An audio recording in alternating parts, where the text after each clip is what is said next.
ಯಾಮುನಾಚಾರ್ಯರು ಅಂತ ಇದ್ದರು.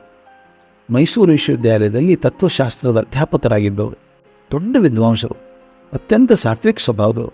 ಅವರಿಗೊಂದು ಸಲ ಚಿತ್ರದುರ್ಗ ಜಿಲ್ಲೆಯ ಹೊಳಲ್ಕೆರೆ ತಾಲೂಕಿನಲ್ಲಿ ಮಲ್ಲಾಡಿಹಳ್ಳಿ ಅಂತ ಒಂದು ಊರಿಗೆ, ಅಲ್ಲಿರುವಂಥ ಅನಾಥಾಶ್ರಮದಲ್ಲಿ ಉಪನ್ಯಾಸಕ್ಕೆ ಆಮಂತ್ರಣ ಬಂದಿತ್ತು.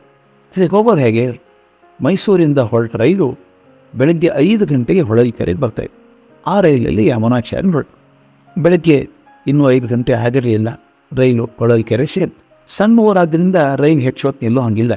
ಆಚಾರ್ಯರು ದಡಬಡ ತಮ್ಮ ಸಾಮಾನುಗಳು ಎತ್ಕೊಂಡು ನಿಲ್ದಾಣದಲ್ಲಿ ಇಳಿದ್ರು. ಇನ್ನೂ ತುಂಬ ಕತ್ಲೆ ಇತ್ತು, ಜಾಸ್ತಿ ಬೆಳಕಿಲ್ಲ ನಿಲ್ದಾಣದ ಮೇಲೆ. ಯಾರೋ ಕಾಣಿಸ್ತಿದ್ದಾರೆ ನಿಲ್ದಾಣದ ಮೇಲೆ. ಅರೆ, ನಾನು ಹೋಗೋದು ಹೇಗೆ?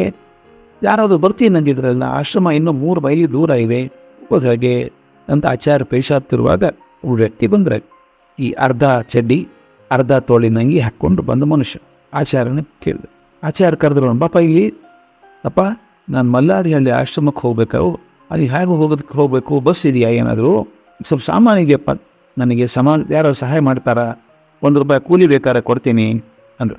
ಅತ್ತ ಸ್ವಾಮಿ, ತಾವು ಮೈಸೂರಿಂದ ಬಂದವರು ತಾನೇ, ಬನ್ನಿ, ನಿಮಗೋಸ್ಕರ ಕಾರ್ ಬಂದಿದೆ ಆಶ್ರಮದಿಂದ ಅಂತ ಹೇಳಿ ತಾನೇ ಅನಾಮತ್ತಾಗಿ ಅವ್ರ ಹಾಸಿಗೆ ಸುಳಿಯನ್ನು ಎತ್ಕೊಂಡು ಮತ್ತೊಂದು ಕೈಲಿ ಅವ್ರ ಪೆಟ್ಟಿಗೆ ಹಿಡ್ಕೊಂಡು ಮುಂದೆ ನಡೆದ. ಆಚಾರ್ಯವನ್ನು ಹಿಂಬಾಲಿಕೊಂಡು ಹೊರಟರು. ಆತ ಸಾಮಾನೆಲ್ಲ ಸರಿಯಾಗಿ ಡಿಕ್ಕಿಯಲ್ಲಿ ಜೋಡಿಸಿ ಕೂಡಿಸಿ ಆಚಾರ್ಯ ಹಿಂದಿನ ಸೀಟಲ್ಲಿ ಕೂಡಿಸಿ ತನ್ನ ಡ್ರೈವರ್ ಪಕ್ಕ ಮುಂದೆ ಕೂತ್ಕೊಂಡ. ಆಚಾರ್ಯರು ಇವನು ಆಶ್ರಮದಿಂದ ಬಂದು ಹುಡುಗ ಅಂತ ಅಂದ್ಕೊಂಡು, ಏನಪ್ಪ ಸ್ವಾಮಿಗಳು ಹೇಗಿದ್ದಾರೆ, ಊರಲ್ಲಿದ್ದಾರೆ? ಅವ್ರು ತುಂಬ ತಿರುಗಾಡ್ತಾರಪ್ಪ, ನಾನು ಅವ್ರನ್ನ ಭೇಟಿ ಆಗಬೇಕಲ್ಲ ಅಂದರು. ಮತ್ತು ಹೌದು ಸ್ವಾಮಿ, ತುಂಬ ತಿರುಗಾಡ್ತಾರೆ, ಆದರೆ ಇದ್ದಾರೆ, ಆಶ್ರಮದಲ್ಲಿ ಇದ್ದಾರೆ. ತಾವು ಆಶ್ರಮ ಸೇರಿ ಸ್ನಾನ ಮುಗಿಸೋದ್ರೊಳಗೆ ತಮ್ಮನ್ನು ಬಂದು ಕಾಣ್ತಾರೆ ಅಂದ.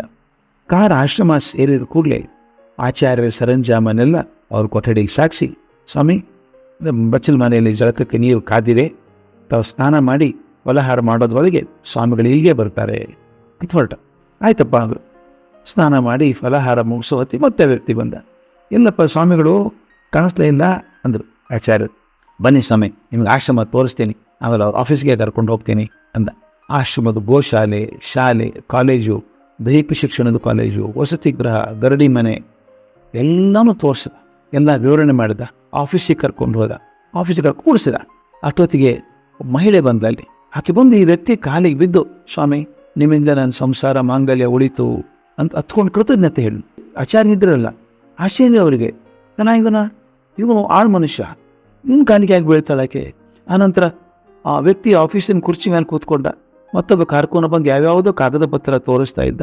ಒಂದು ಕ್ಷಣದ ಅವಕಾಶ ತೋರಿದಾಗ ಕಾರ್ಕೂನನ್ನು ಆಚಾರ್ಯ ಕೇಳಿದರು, ಅಲ್ಲಪ್ಪ ಸ್ವಾಮಿಗಳಲ್ಲಿ ಅವ್ರು ನೋಡ್ಬೇಕಲ್ಲ ಅಂದರು.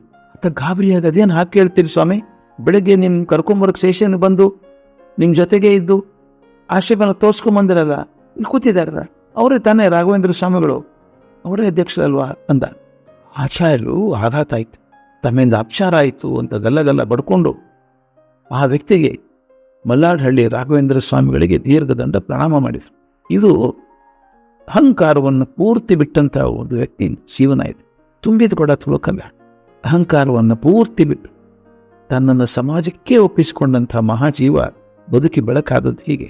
ಅದು ನಮಗೆ ಮಾರ್ಗದರ್ಶನ ಮಾಡಿದಂಥ ರೀತಿ ಎತ್ತರಕ್ಕೇರಿದಷ್ಟು ಬಾಗಬೇಕು, ನಿಸರ್ಗದಿಂದ ಕಲಿಬೇಕು ನಾವು. ಮರ ಎತ್ತರ ಆದಷ್ಟು ಬಾಗೋಕ್ಕೆ ಶುರು ಮಾಡುತ್ತೆ. ಮರದ ಯಾವ ಟೊಂಗೆಯಲ್ಲಿ ಹಣ್ಣು ಹೆಚ್ಚಾಗಿದೆಯೋ ಆ ಟೊಂಗೆ ಬಾಗತ್ತೆ. ಯಾವ ಟೊಂಗೆಯಲ್ಲಿ ಹಣ್ಣೇ ಇಲ್ಲವೋ ಅದು ಹಾಗೆ ಶಟದ್ ನಿಂತಿರುತ್ತೆ. ಶಟದ್ ನಿಲ್ಲೋದು ಒಳಗೆ ಏನೂ ಇಲ್ಲ ಅಂತ ತೋರಿಸೋದು ಹಾಗೆ, ಬಾಗೋದು ಒಳಗೆ ತುಂಬಿಕೊಂಡಿದೆ ಅಂತ ತೋರಿಸೋದು ಹಾಗೆ. ನಾವು ಬಾಗೋದನ್ನು ಕಲಿತಷ್ಟು ನಮ್ಮ ಜೀವನ ಚೆನ್ನಾಗಿರುತ್ತೆ.